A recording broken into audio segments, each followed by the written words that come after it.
daisy chains and sweet champagne, and 2 days alone with you.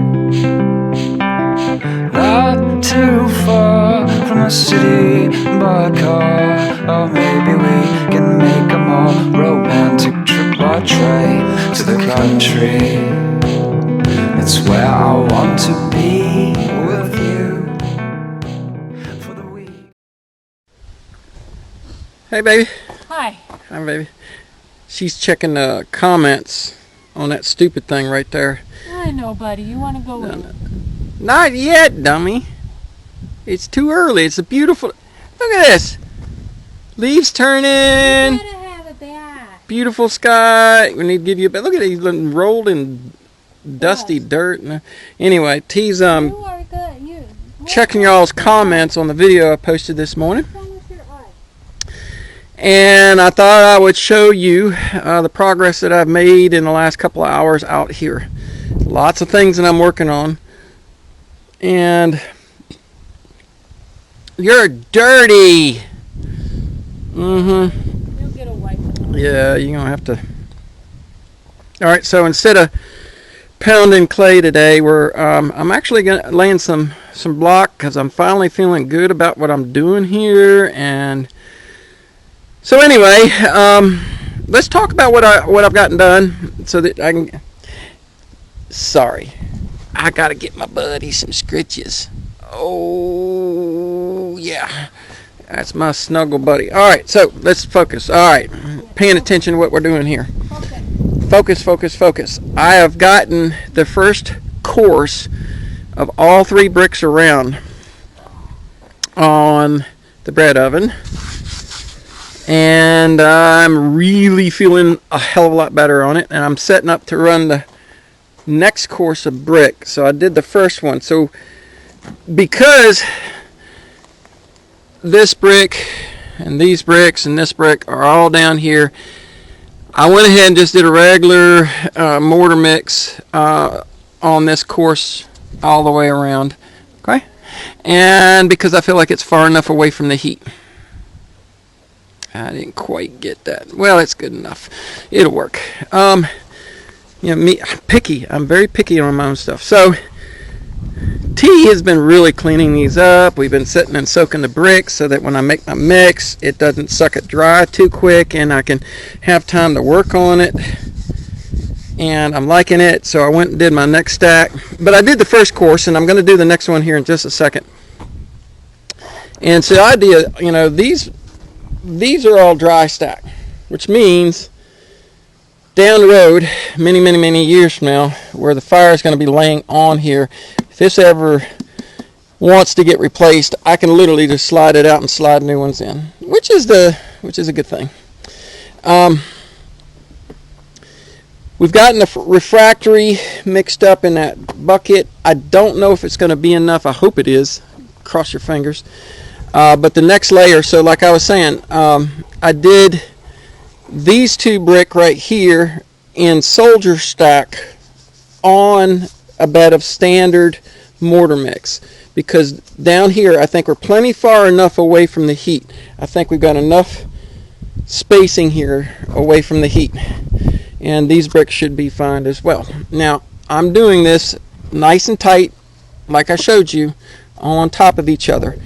In the other ovens, like I said, there's 2 other fellas that did this. They used this thickness of this kind of brick, and they'd cut them in half and they'd stack them, and they was really nice and thick and a nice dome.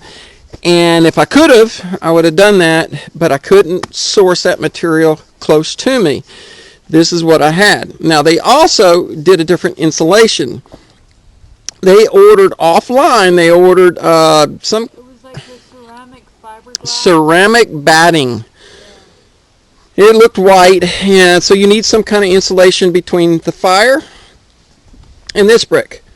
Well, I have this brick, and this is an insulating brick. It's very light and airy. So I think this is going to do it. Okay? I think this is going to do it. I don't know if anybody's ever done it this way. And maybe I'm crazy for what I'm doing, but I like the fact that it's stacked. So once these brick are locked up and these brick are locked up against here, these brick are going to be held in place because they're all square and flat faced. I will do the refractory cement on these two, and I'll do the standard cement or mortar on these bricks. And so the next step is I'm going to run this other course here and then probably call it good because I'm running short on time today. But anyway, so this is next step. I've got the first bit of it done, the first course run. I'm going to run the second course of bricks that I've cut all the way around. T's just like having entirely too much fun over here cleaning these bricks off because she wants them to look pretty. Let me get over this mess. And here you can see, so went around and got this cut, stacked and ready, and this one isn't going to be nearly as wavy as that, but I'm happy. I'm happy. Once we get this up under some mortar, it'll be up a little bit, and I'll get some other the next one, and then I'll show you that as it goes. But anyway, there's where we're at. It's looking really good. I'm really happy with it, and I don't know what to say other than I need to get off of this phone, mix up a half a batch of what I did here, because the one batch I mixed up was the exact amount that went around. I only had, oh, and I was going to show you, I had a little bit left over in my mortar, and remember I told you I just rub it in, and so all those little gaps and holes in here and here, there was like that crease. There's still some here that I don't want to fill in. I did fill in this big gap right here and here and here and all here.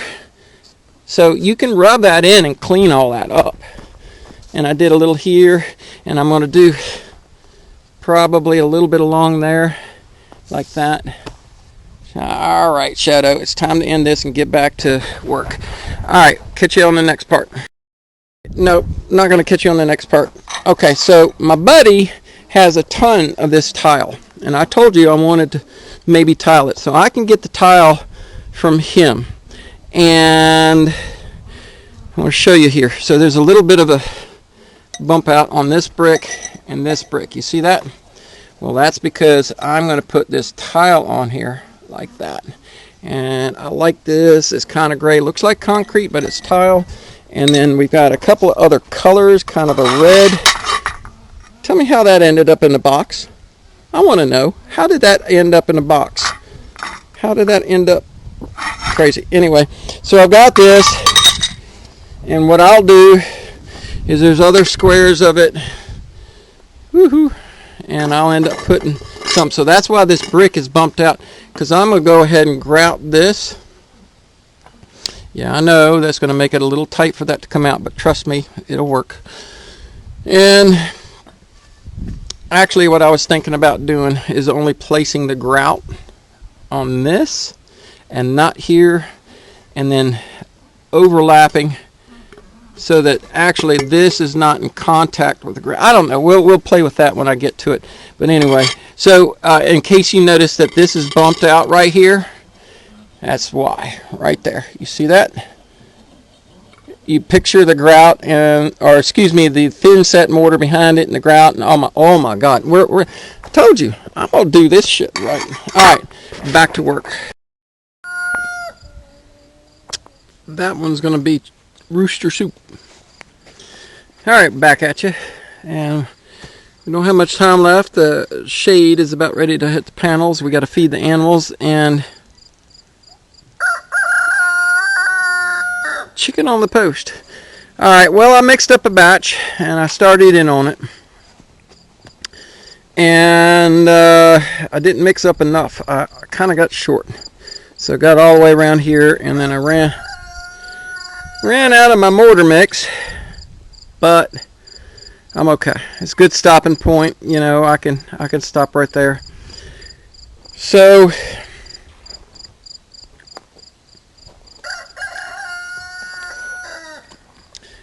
went around, sponged it down, Did a little boo-boo here.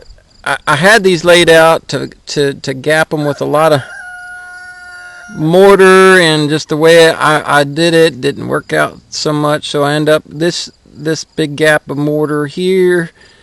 Hey, these should have been shifted over, and you know what? Same with this one down here. I had them laid out to where I could fill them up, and it didn't quite work out and so I end up with this big wide splodge of mortar. Alright, well, so be it. It is what it is. Again, I am so freaking picky at my own self about things, and it'll be okay.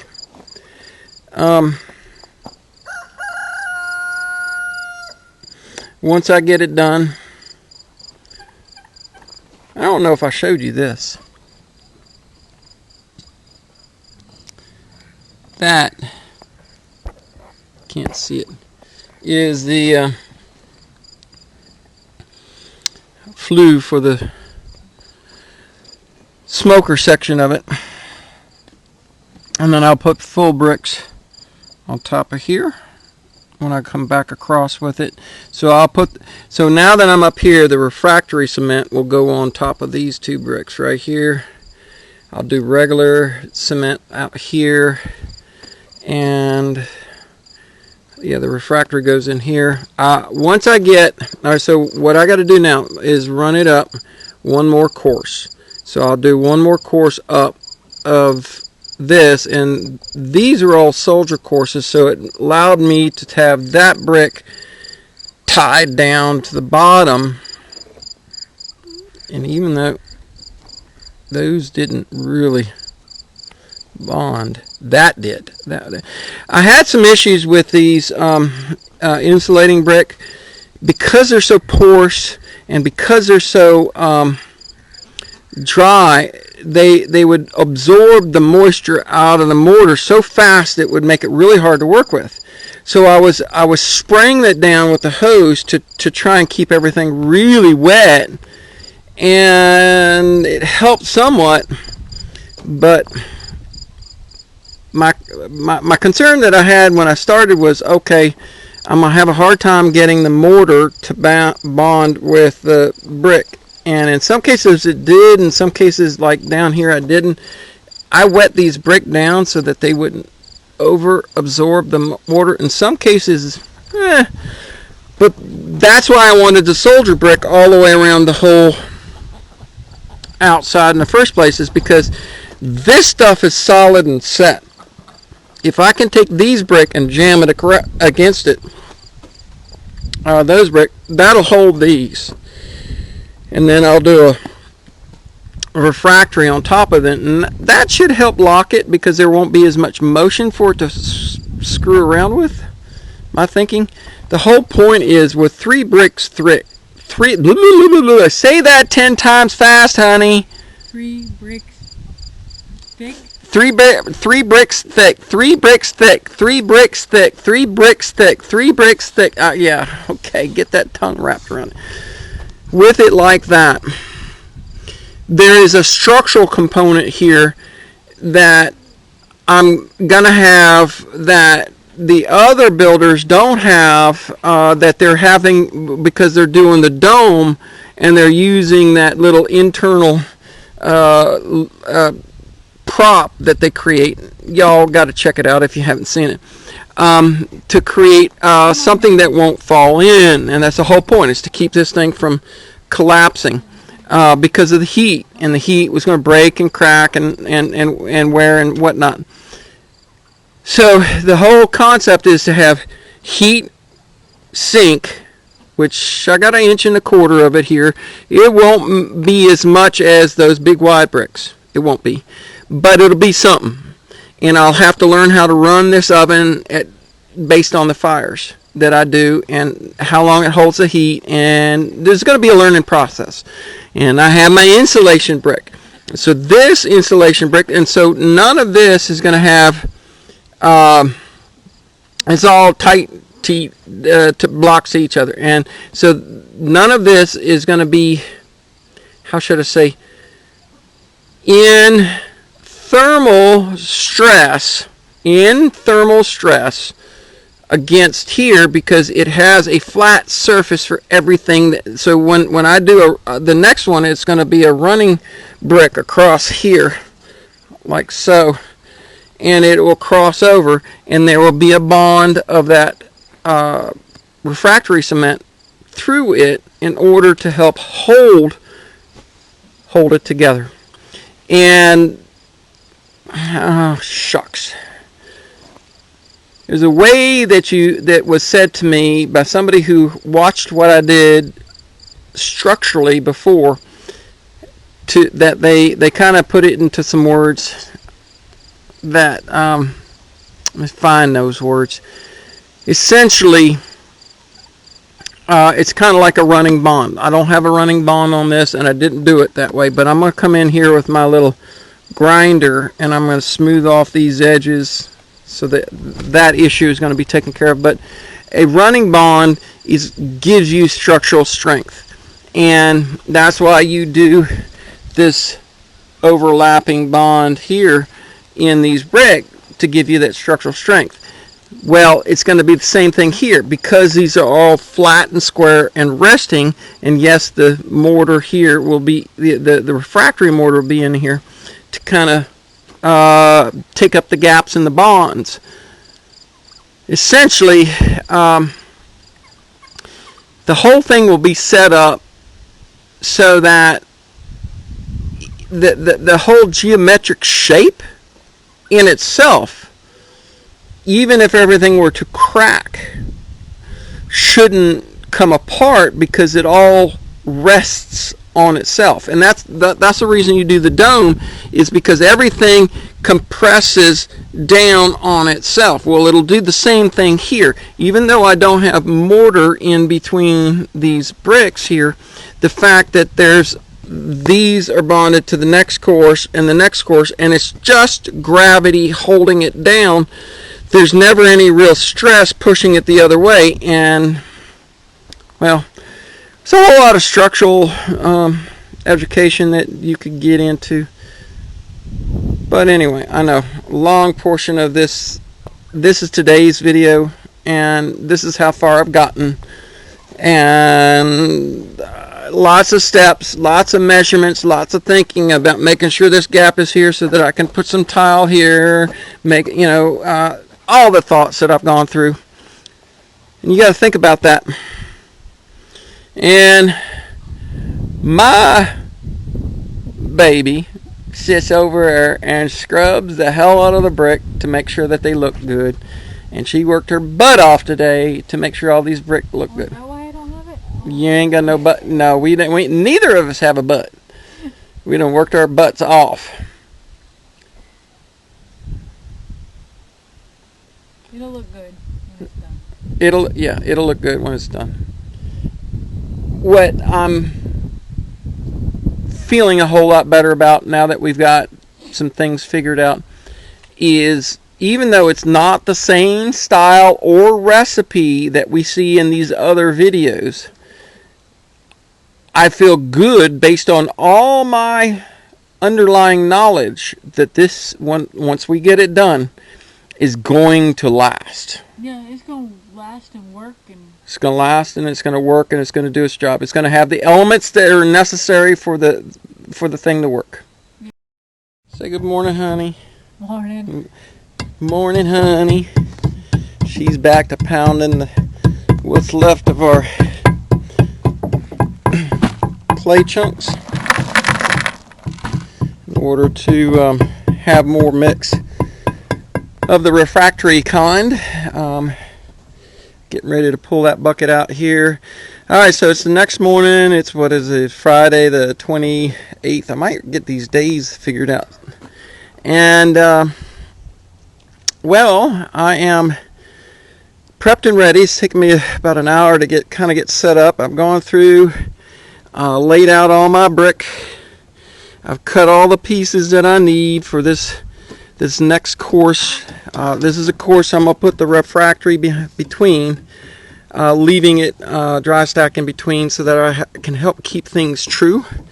And in order to keep it true and perpendicular, I'm using these cinder blocks in here in the corners to give my location. Kind of would have been nice for that when I did that, but it is how it is. So I've got all the next course or so of red brick ready to go, all cut and positioned and ready to go. It's going to be a challenge. I was sitting here thinking of what do I want to do next, because once you mix a batch, that's it. You got to get going and work on that batch. And so I pretty much decided that I'm going to do the interior course of this refractory right here first. That will get me back up here, because I felt real good about laying this.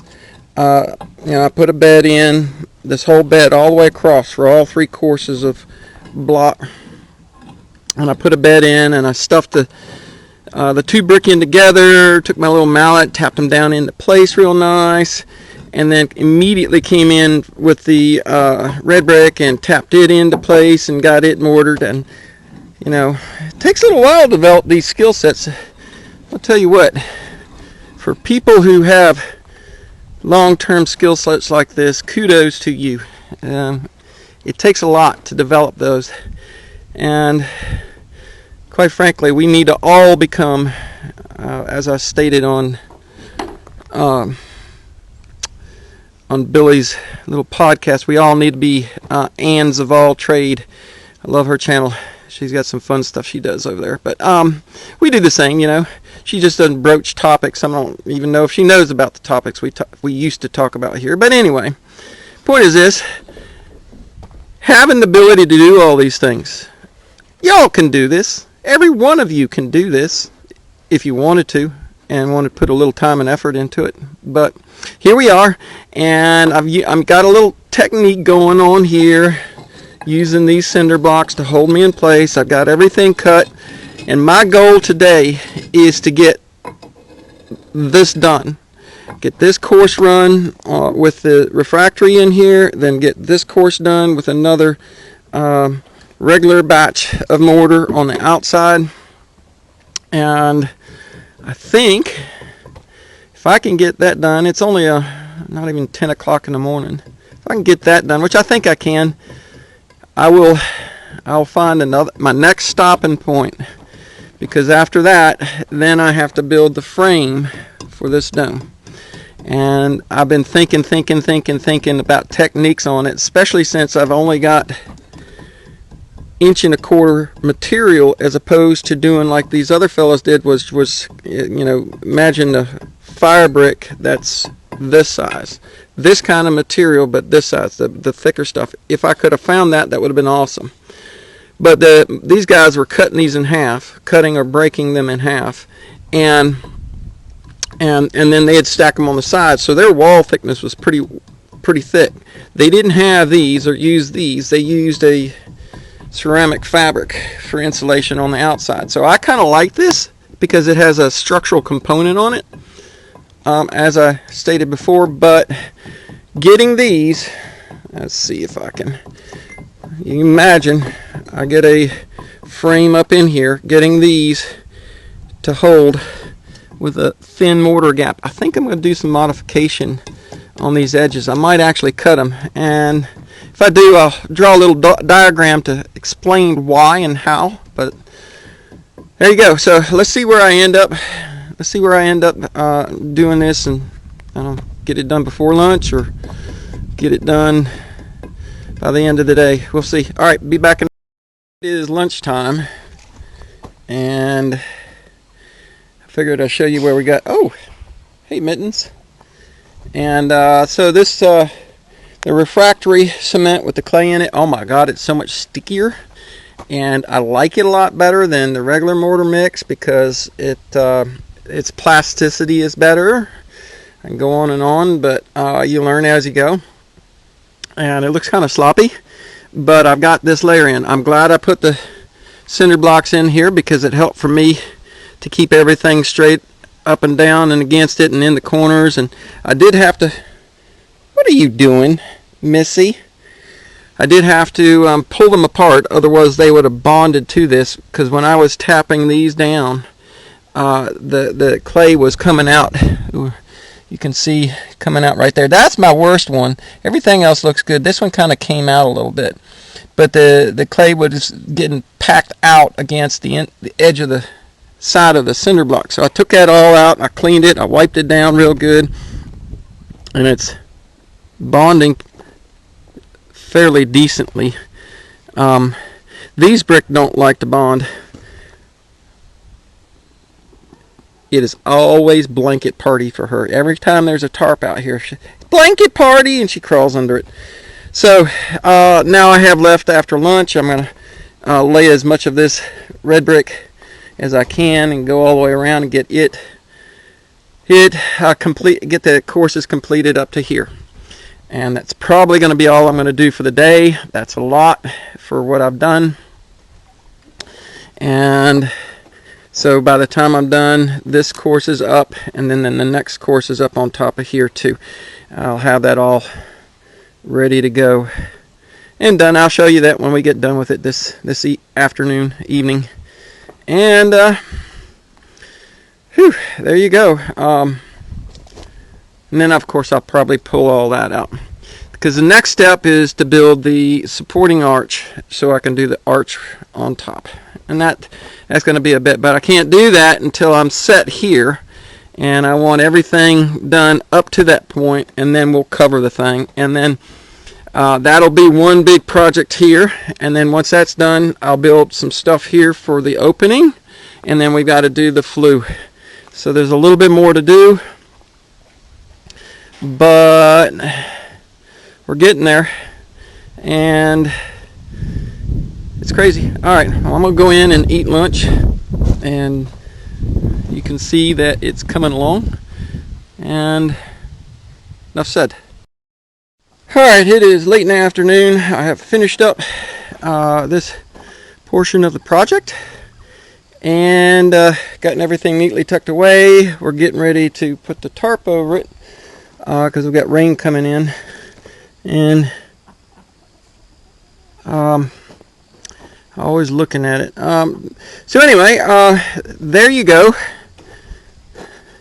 Had enough of that loose mortar to go around and do like I showed you or told you when I started cleaning up these little gaps and holes here,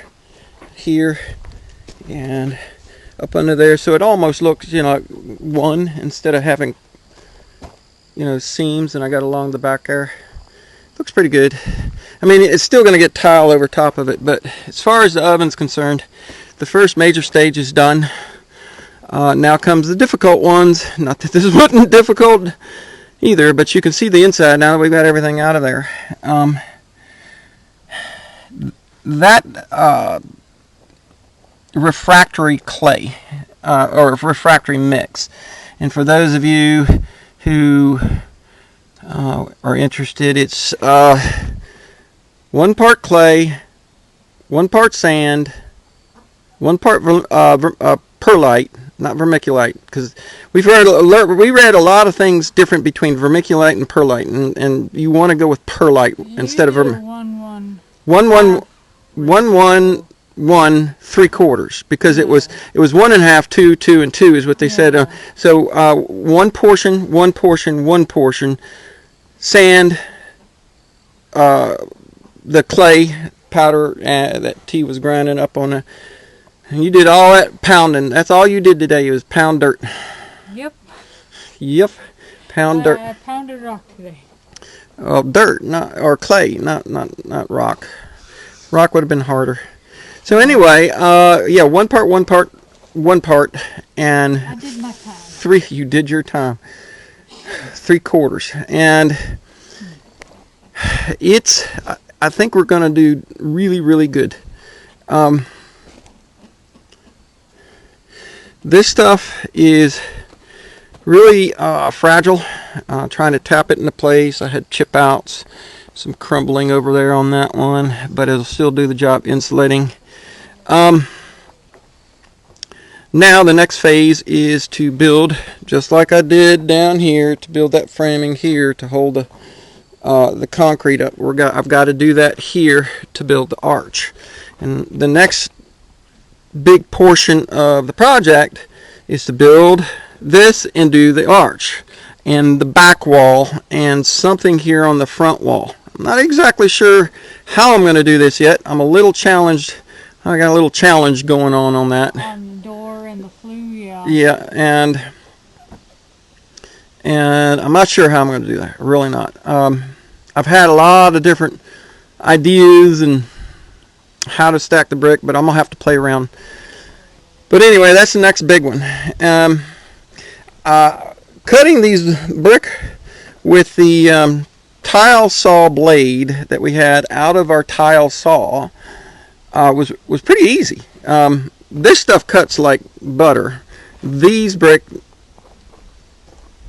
I bet you it's coming back. Anyway, yeah, there's been some weird traffic back out here in the back of nowhere, so she's hearing something.